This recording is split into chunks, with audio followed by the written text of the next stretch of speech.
สวัสดีเจ้าคลิปนี้นะเจ้ากำมากับกำเมืองวันละคำสองคำนะเจ้าวันนี้ขอเสนอคำว่าปุ้นกำนี่นะเจ้ามาจากน้องกังฟูลูกบ่าวของเย่เองนะเจ้ามีอยู่ช่วงหนึ่งน้องเปิดกำลังเล่นอยู่แล้วได้อู้ขึ้นมาว่าหนูจะปุ้นหนูปูนหนูปูนหนูปูนก็เลยเอามาอู้ฟังเนาะว่ากำนี่แปลว่าอย่างปุ้นแปลว่าหนีหรือลุดแล้วแต่สถานการณ์เนาะยังที่น้องกังฟูอู้ก็จะคือว่าหนูจะปุ้นก็คือหนูมันจะหนีเอาจากกรง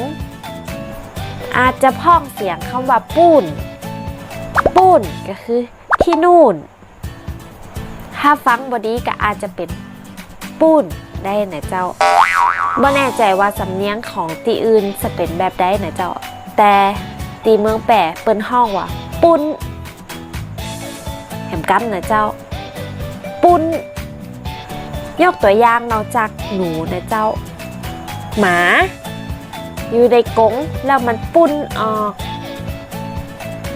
แปลว่าหมาอยู่ในกรงแล้วมันหนีออกมาได้นะเจ้าไขแต่งประโยค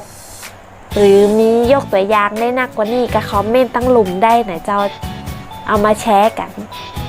แล้วก็อย่าลืมกดไลค์กดแชร์กดติดตามแล้วก็กดกระดิ่งจะได้บ่พลาดคลิปใหม่ๆเป็นกำลังใจให้ย่าคลิปต่อๆไปตัวนะเจ้าคลิปนี้ไปละเจ้าบ๊ายบา